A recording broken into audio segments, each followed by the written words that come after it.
mais, mas eu queria começar tentando trazer mais informações sobre o que é o setor de aviação civil e especialmente a dinâmica de compras, de passagens do produto que nós vendemos, para então traçarmos esse paralelo.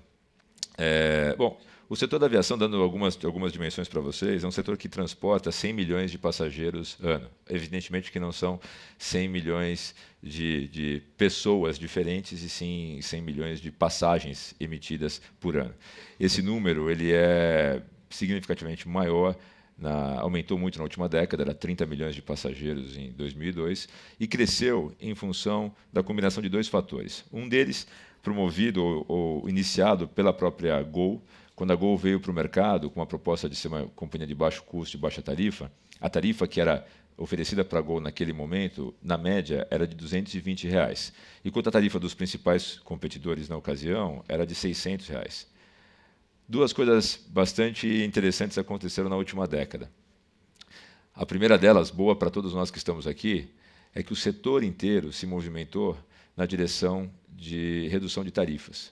Hoje, a tarifa média do setor é de R$ 230, valores nominais.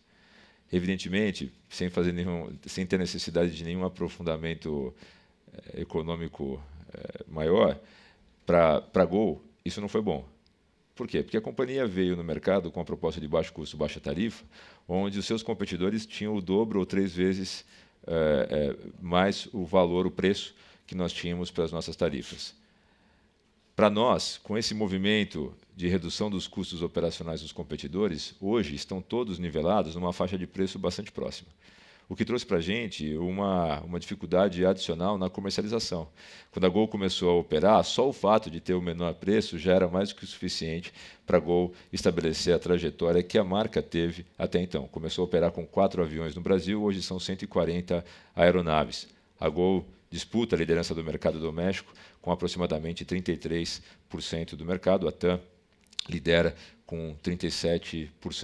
Para uma companhia que simplesmente não existia, em 10 anos ganhar essa dimensão, evidentemente que é um grande feito. Por outro lado, os custos do setor cresceram de forma espantosa. Quando a Gol começou a operar, o preço do barril de petróleo era de $30. Essa semana está sendo comercializado no mercado mundial a $112. Isso se os Estados Unidos realmente desistir de atacar a Síria, né? Todos os dias eu acendo uma velhinha lá para o santo anjo da guarda do Obama, aquele bonzinho, que fica no ombro dele falando não ataca, não ataca, não ataca.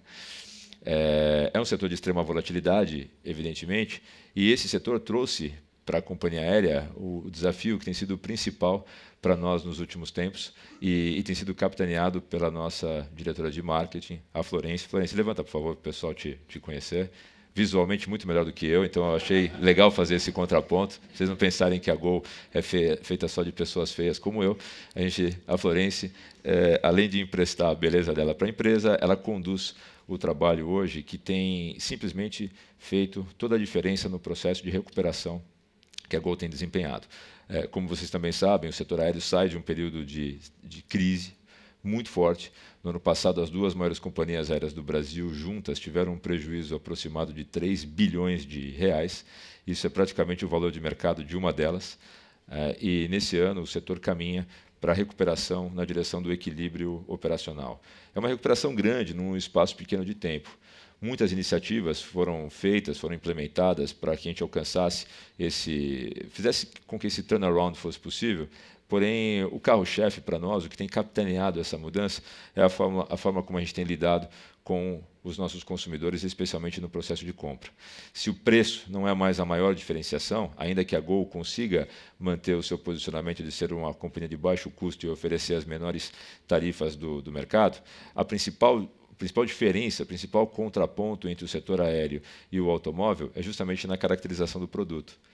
É curioso que muita gente fala do setor no Brasil de aviação com conceitos que foram formados mais pelo folclore do que pelos fatos em si, né? O primeiro deles é que se fala, poxa, existe no Brasil um duopólio. É bem curioso isso, né?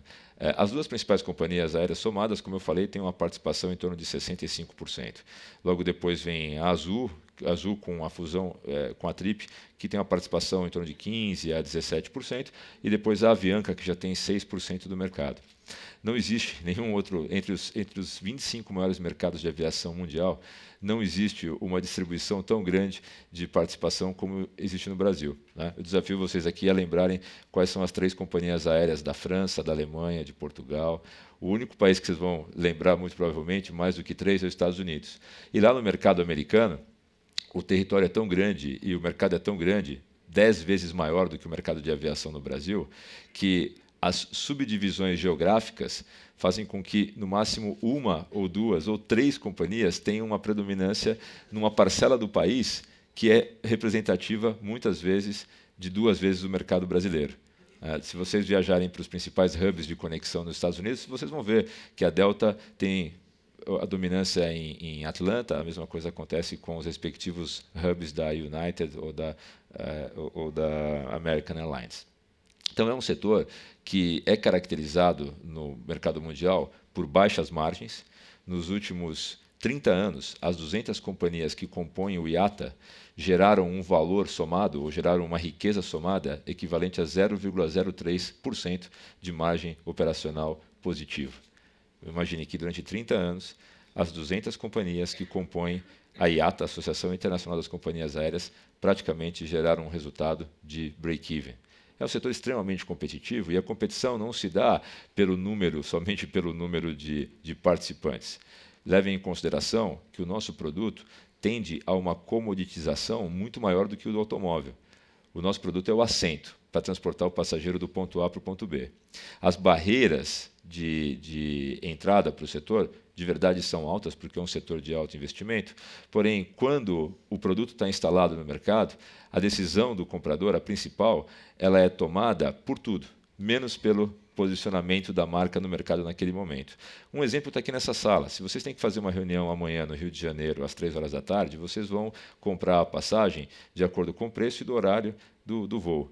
Vocês podem não voar pela companhia aérea predileta, porém isso não significará que você perderá a reunião ou chegará 2 horas mais cedo ou 1 hora depois da reunião. A simpatia à marca não necessariamente vai gerar a decisão de compra naquele momento. E o pior, né? O nosso produto é muito mais perecível do que o do setor automobilístico.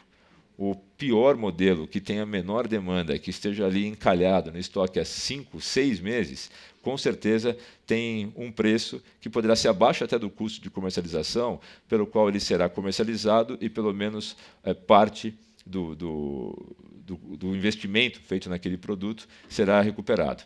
O nosso, fechou a porta do avião, o assento está vazio, acabou. Há uma alta perecibilidade do nosso estoque. Evidentemente que essa combinação traz uma necessidade para a gente de inteligência na comercialização similar aos grandes centros de inteligência que existem no mundo. Cada uma das companhias aéreas, Gol, TAM, Azul, tem um grupo de 50, 100, 150 pessoas cujo o perfil é cuidadosamente estabelecido e selecionado nas melhores universidades do mundo para executarem os complexos cálculos de demanda, sazonalidade, comportamento de consumo, precificação para cada um dos horários. Será que essa é uma tarefa fácil? A Gol tem 950 voos diários para 63 destinos diferentes em 14 países. Cada uma das nossas aeronaves tem de 150 a 180 assentos. Fazer com que todos esses voos estejam o mais cheio possível e que esses voos ainda tenham, na soma das tarifas que foram pagas, um valor que possa pagar o custo da viagem e ainda assim gerar uma rentabilidade para a empresa, é o principal desafio que nós temos. O perfil do nosso consumidor, de uma maneira geral, pode ser subdividido em 2. Passageiros que viajam a lazer, representam 40% mais ou menos dos passageiros totais, e os outros 60% classificamos sob um grande guarda-chuva do corporativo. Vou falar rapidamente sobre os dois, porque eles vão ajudar também no contraponto ao setor automobilístico. Na aviação, uma outra informação importante para compreender, né, como o setor funciona, a precificação desse produto chamado assento para transportar do ponto A para o ponto B, ela ocorre numa curva exponencial que é alterada em função de duas variáveis.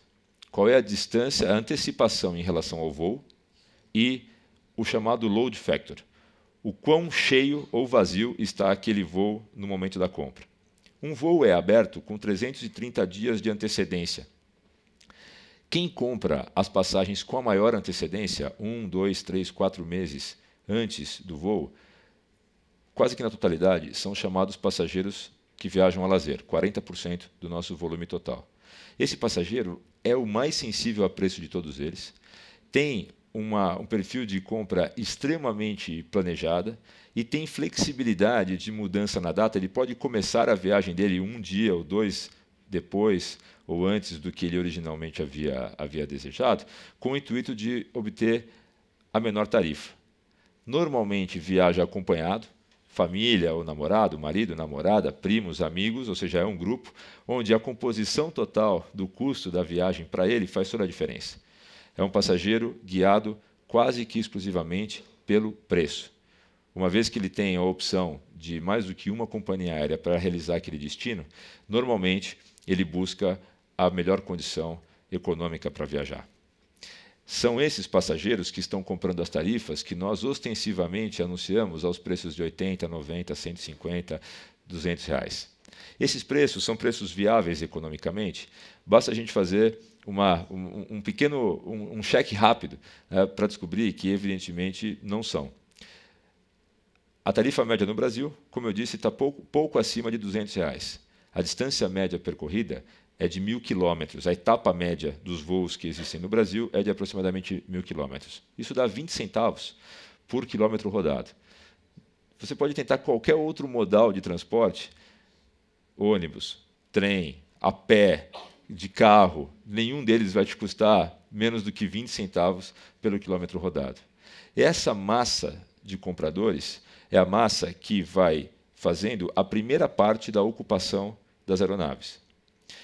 O que traz resultado, retorno na comercialização dos assentos e nas vendas é a venda justamente para o cliente corporativo. Basicamente todos nós que estamos aqui nessa sala. Nós também temos, todos que estão aqui, o comportamento desses dois segmentos. Nós compramos corporativamente quando estamos a trabalho e, evidentemente, também planejamos a nossa viagem e compramos com mais antecedência, onde nós temos acesso a tarifas menores. Mas a companhia aérea, assim como os hotéis, assim como os restaurantes, tem um raciocínio de comercialização dos assentos idêntico. De acordo com a demanda, a precificação sobe. Todos nós queremos viajar normalmente na mesma época, especialmente a lazer. Nas vésperas dos grandes feriados, nas festas de fim de ano, nas férias de julho. Nessa época que nós queremos viajar, a capacidade instalada das companhias aéreas não aumenta. Nós não aumentamos o número de aeronaves em 30% ou 40% no mês de julho e depois reduzimos em 30% ou 40% no mês de setembro, baixa temporada, como nós estamos agora. À medida, então, que que a demanda cresce num pico e a oferta permanece instalada, a ocupação da aeronave é maior, a compra é feita com ainda maior antecedência e as opções para os passageiros de comprar na última hora e ter muitos assentos disponíveis diminui. Por isso que os últimos assentos, ou os assentos quando a aeronave já está acima de 75% da sua capacidade vendida, são assentos significativamente mais caros do que aqueles que compraram com antecedência. Esse é um modelo tipicamente Robin Hood. Evidentemente, porque é a única maneira de oferecer passagens de 50, 80, 90, 100, 150 reais, especialmente para aquelas pessoas que têm um poder aquisitivo menor, é fazer com que as pessoas e as grandes corporações, as corporações de uma maneira geral, que têm um poder de compra maior, paguem mais caro pelas passagens que são compradas, sempre com uma antecedência menor em relação ao voo. Porque você não tem a previsibilidade agora de quando será, qual é o dia e horário da reunião que você vai fazer com o seu fornecedor lá em Curitiba daqui a 3 ou 4 meses. O nosso perfil de compra corporativo é um perfil de aquisição da passagem, no máximo, com 3 semanas antes do voo. em boa parte na mesma semana do voo e também numa parcela significativa no mesmo dia. Esses 60% que compõem, então, o grupo de passageiros corporativos, eles estão buscando a aquisição de passagens muito guiados pelo que o departamento de compra de cada uma das suas áreas, né, acaba identificando como a melhor oferta. Se o passageiro, de uma maneira geral, já tem uma predileção de escolher a companhia aérea de acordo com a conveniência de preço e de horário, imagine a área de compras das companhias, das empresas, que são orientadas a reduzir ao máximo aos seus custos. Elas passam, então, a trabalhar exatamente qual é o menor preço disponível para compra. Nesse universo, então, grande de 60% dos passageiros de compras corporativas, a venda pela internet se dá exclusivamente para os clientes corporativos autônomos, aqueles que não estão comprando através de um canal consolidador, como é a área de compras de uma empresa. Quando a gente soma esse percentual aos 40% dos clientes que viajam a lazer, nós temos então um universo de aproximadamente 60% das pessoas que hoje estão comprando as passagens aéreas através do nosso principal canal de venda, que é a plataforma online. 60% do que nós vendemos é através da internet, diretamente para o cliente, pessoa física, ou profissional autônomo que tem esse poder de compra, essa decisão para adquirir. Esse número vem crescendo ao longo dos últimos 10 anos, especialmente na última década, também a taxas exponenciais. De forma que o principal canal de comercialização também passou a ser o nosso principal canal de investimento em comunicação.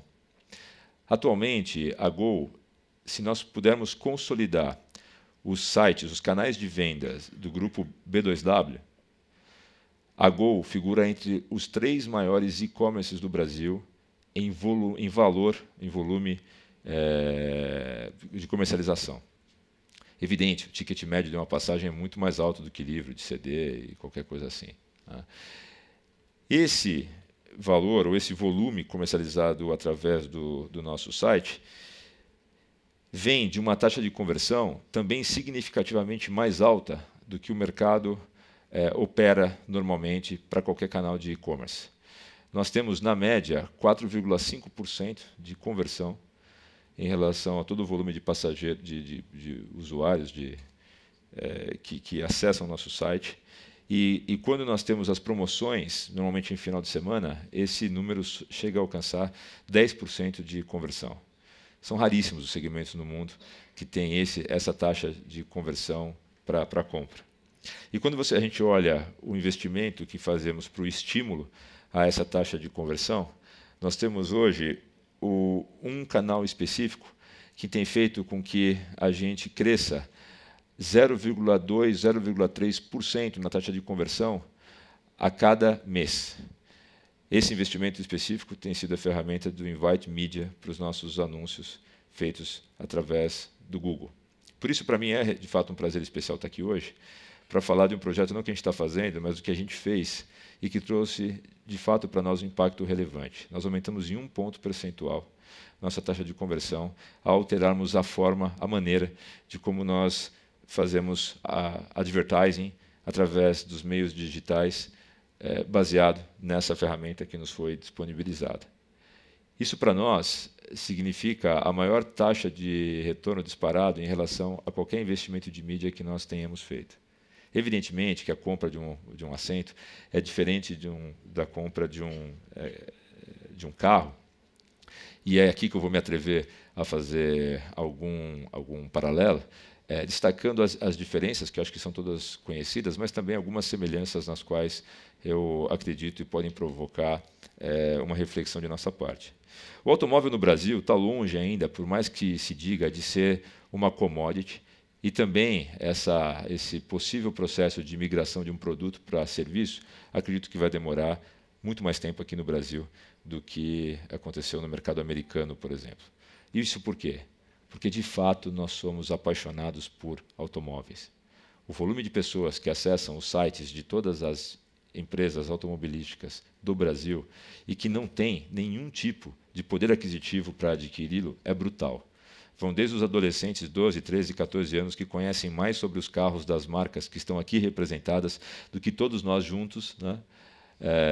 São aqueles maníacos por automóveis desde o berço, o qual eu me enquadro. Sempre fui um apaixonado por automóvel, e na minha época de adolescência, né, a minha maneira de pesquisar sobre todos eles era colecionar folhetos que eu obtinha no Salão do Automóvel, para chegar o mais próximo possível desse sonho que era para mim de ter um automóvel. Evidentemente, no Brasil, onde nós temos uma frota, se os meus números não estão desatualizados, falando só de automóveis, em torno de 25 milhões, dentro de uma população de 200 milhões de pessoas, só isso já indicaria o quão inacessível é o automóvel para a maior parte das pessoas no Brasil. Se a gente considera que essa frota de 25 milhões, pelo menos a metade, tem mais de 10, 11 anos de uso, né, seria a outra metade a composição do grupo de potenciais consumidores que iriam a um concessionário. Nós estamos falando, então, que o mercado brasileiro de automóveis é o equivalente a 6, 7% da população total. Evidentemente, que todo o restante, os outros 92, 93% admiram, desejam, querem saber e procuram mais informações sobre o automóvel, quase que num voyeurismo constante, né, de algo que eu desejo, quero conhecer mais, mas não posso obter. Essa massa de pessoas está acessando os nossos sites e muitas vezes, né, distorcendo a nossa própria percepção do que é a atratividade da nossa marca. Também uma principal diferença em relação ao setor aéreo é que, como eu disse, né, se há uma compra de passagem guiada pela combinação de preço e conveniência, no setor automobilístico ainda existe uma componente muito forte de simpatia à marca, a determinada marca, desejo por determinado produto, que faz com que o cliente crie a sua intenção de compra muitas vezes bem antes a ele começar a fazer a pesquisa de como ele pode realmente comprar ou até mesmo onde, né, ele pode adquirir aquele automóvel nas melhores condições. É uma paixão, e essa paixão que gera tamanho interesse e defesas, muitas vezes até apaixonadas por uma marca ou por outra, passou a ser exercida justamente através dos canais digitais. O que eu acredito que possa ser, e é esse trabalho que a gente vinha desenvolvendo na Audi, até onde eu sei, continua sendo, no próprio grupo Volkswagen, é trabalhar com o maior grau possível de inteligência na interação com esse cliente nos canais de comunicação, a fim, de fato, de viabilizar a separação daquele que é meramente um pesquisador, um apaixonado, do consumidor que, de fato, tem uma intenção real de compra.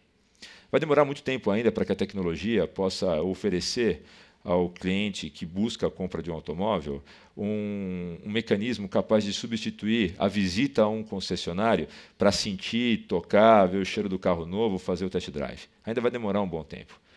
Porém, é positivamente assustadora a velocidade com a qual a web, né, tem se apresentado como o principal canal de formação de opinião do comprador em relação ao produto que ele está buscando.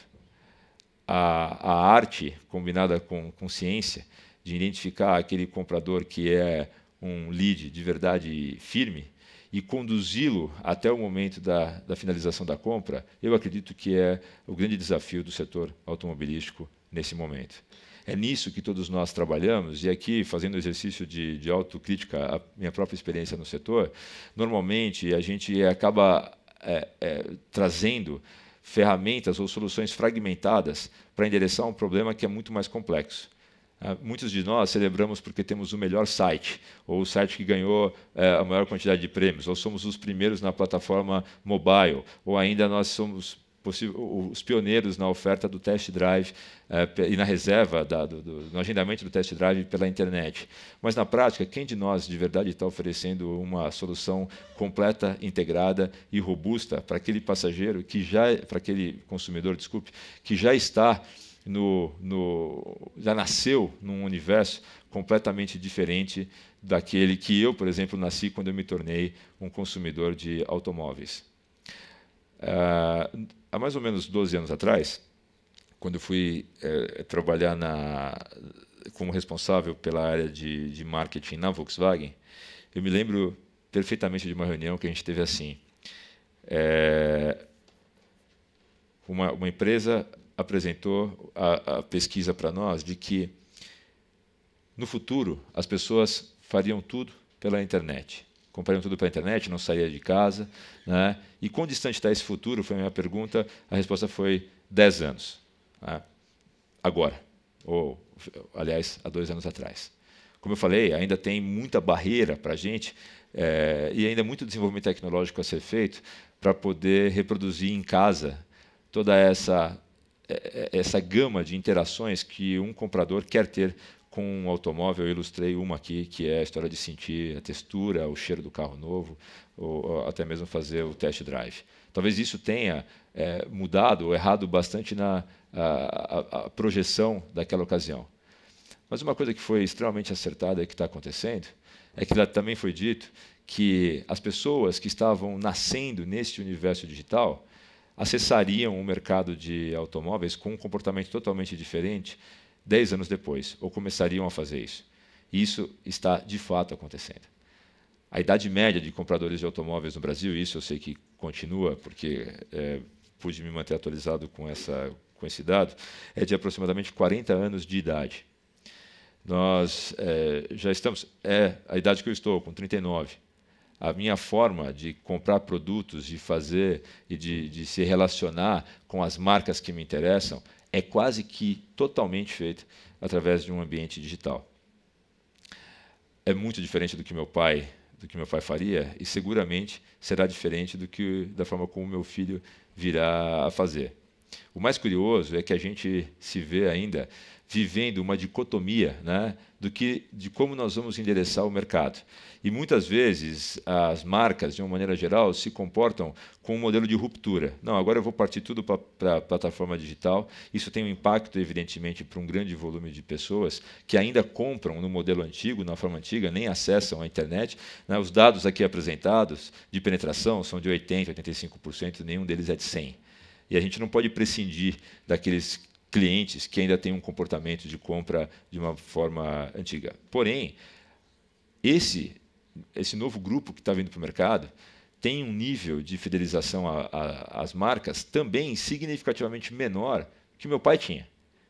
Falando de automóveis, muitas pessoas da geração do meu pai, a vida inteira compravam uma única marca e eram fiéis a ela por uma questão de princípio, era quase uma questão de honra. Hoje, a fidelidade, no máximo, é a modelos. Naquele segmento, eu prefiro aquele modelo.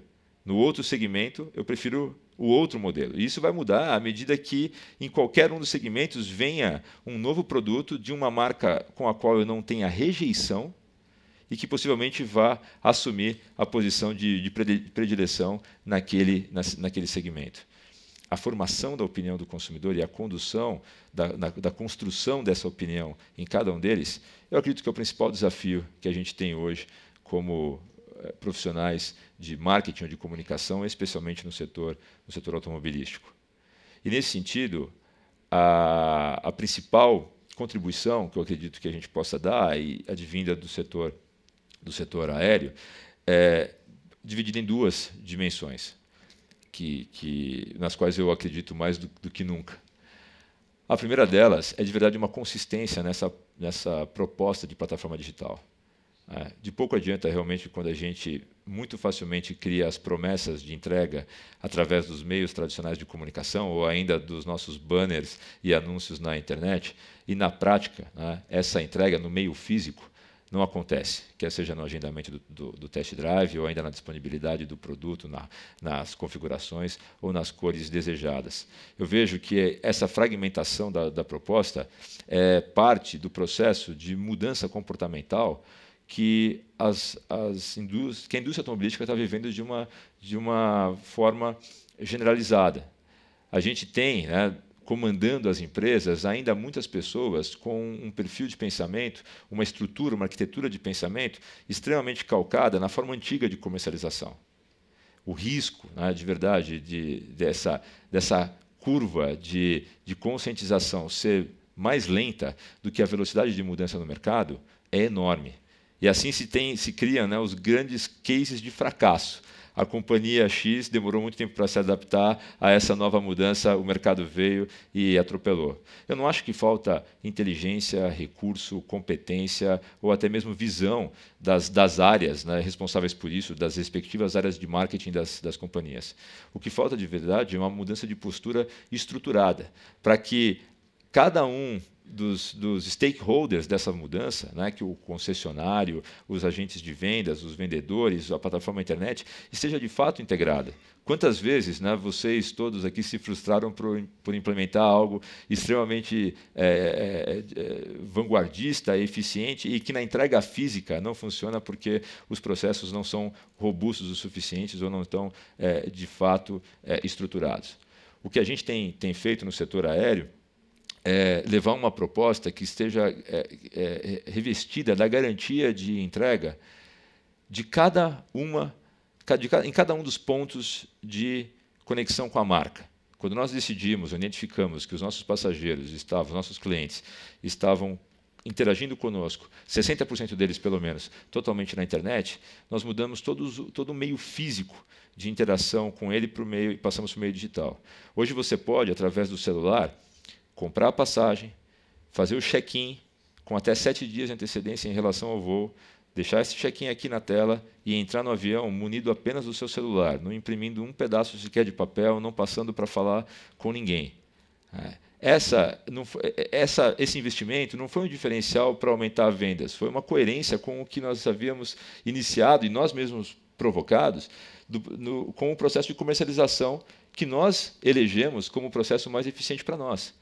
Evidentemente que é um processo de comercialização muito menos oneroso, um custo muito menor do que nós teríamos na estrutura física. E os ganhos disso foram revertidos justamente em investimentos para desenvolvimento de um novo ambiente de relacionamento que é totalmente distinto àquele que ele estava acostumado. Eu acredito, basicamente, que esse é a principal barreira a ser vencida pelo setor automobilístico no relacionamento com o consumidor na plataforma digital. A gente teve alguns exemplos que o Thiago aqui colocou. Temos o melhor site, o que mais ganhou prêmio, o mais bem avaliado, e quando o cliente sai na rua para ir em determinado concessionário e é um domingo e ele não sabe que está fechado, nós não temos no celular a informação para ele de qual é a alternativa para isso. Citando exemplos completamente aleatórios, evidentemente não tenho o nível de conhecimento de todas as ferramentas disponíveis por todas as marcas nesse sentido. Mas é algo que acontece frequentemente, essa inconsistência, essa incongruência, né, de postura. E ela normalmente acontece porque nós pensamos a estrutura organizacional das grandes companhias, das grandes empresas automobilísticas, especialmente na alta direção, tem um pensamento binário, acreditando que um meio vai substituir o outro. Até possivelmente vá, daqui a alguns anos. Hoje, eles podem perfeitamente conviver de forma harmoniosa porque a maior parte do custo já está instalada, que é a parte física. Os vendedores estão lá, as concessionárias estão lá, os carros estão em estoque. Nós temos toda a parte mais onerosa da estrutura já instalada. O que a gente precisa é combinar os processos do meio físico com os recursos digitais que já estão amplamente disponíveis, né? De pouquíssimo adianta nós colecionarmos reconhecimento por termos implementado ferramentas de vanguarda, se de fato elas não são efetivas e não se convertem em vendas reais. Isso me leva para a segunda dimensão de crença bastante forte de um paralelismo aí do setor das vendas como nós fazemos no setor aéreo com a que nós fazemos no setor automobilístico. É um desafio enorme dos profissionais de marketing, de comunicação das empresas, alocar os recursos, né, o famoso budget de comunicação, nos diversos canais de venda. Essa, eu acho que é a experiência mais marcante do relacionamento que nós temos desenvolvido com o Google nos últimos anos, que é um trabalho conjunto de discussão da melhor forma de aplicação desses recursos na comunicação, especialmente em ferramentas não óbvias, como eu citei uma delas aqui, o Invite Media, e atrelados à taxa de sucesso, comprovadamente de sucesso. Esse é e é difícil, né? Alguém falar isso perante a um fornecedor de comunicação ou de ferramentas de venda, mas esse é, sem dúvida, hoje o melhor investimento que a gente faz em comunicação, sem dúvida nenhuma. Né? E traçando qualquer tipo de paralelo, desde os mais clássicos do custo por mil, até mesmo pela taxa de conversão, o que de fato nos faz ter essa crença é o conforto e até mesmo o privilégio de poder mensurar o quanto cada centavo de investimento que nós estamos fazendo naquele canal, de fato, nos traz comprovadamente um resultado, um retorno. E é isso. Né? Se hoje eu tivesse no setor aéreo ou em qualquer outro, eu procuraria trabalhar o investimento nesse sentido. Não é, de novo, né, que a gente não cometa o mesmo erro que eu estou acusando existir em boa parte do setor automobilístico, né, de sempre pensar de maneira binária, vou substituir o meio físico pelo meio digital. A mesma coisa vale para o conjunto de investimentos em comunicação. A gente continua precisando dos meios clássicos de massa, de mídia, para levar a notícia do tipo, esse é o novo produto, é a nova linha, é o novo carro. Agora, o nível de sofisticação do produto trouxe para a gente um desafio adicional que é verificado todos os dias também pelo grupo aqui presente.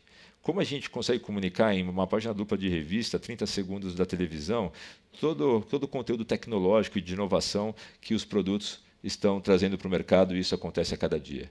A nossa resposta mais óbvia e mais evidente é o meio digital. Se consegue tudo lá. É impressionante como a cada dia o trabalho que está sendo realizado por esse segmento aqui, em apresentação do produto, em interação, em criatividade, em exposição, tem se superado. Né? E todos os dias nós temos novas ferramentas nesse sentido. A experiência de pesquisar um carro, de conhecer um carro pela internet, está ficando cada vez mais um grande barato. Como a gente transforma isso realmente numa conversão de venda? Eu acho que esse é o nosso principal desafio, muito maior para vocês do que é para nós, porque o passageiro não precisa ir lá no avião fazer um test drive para saber que tem um assento ali esperando por ele. Né? No caso da indústria automobilística, sem dúvida há necessidade. E é por isso que eu cada vez mais acredito, pessoalmente, que a gente só vai conseguir vencer esse desafio, conseguir vencer essa barreira, se nós aplicarmos inteligência, pragmatismo e a mesma dose de arrojo que nós estamos tendo no design dos nossos canais de comunicação, nas ferramentas de conversão para vendas que nós temos já disponíveis no mercado. É isso que eu queria passar. Muito obrigado pela atenção de vocês. Obrigado.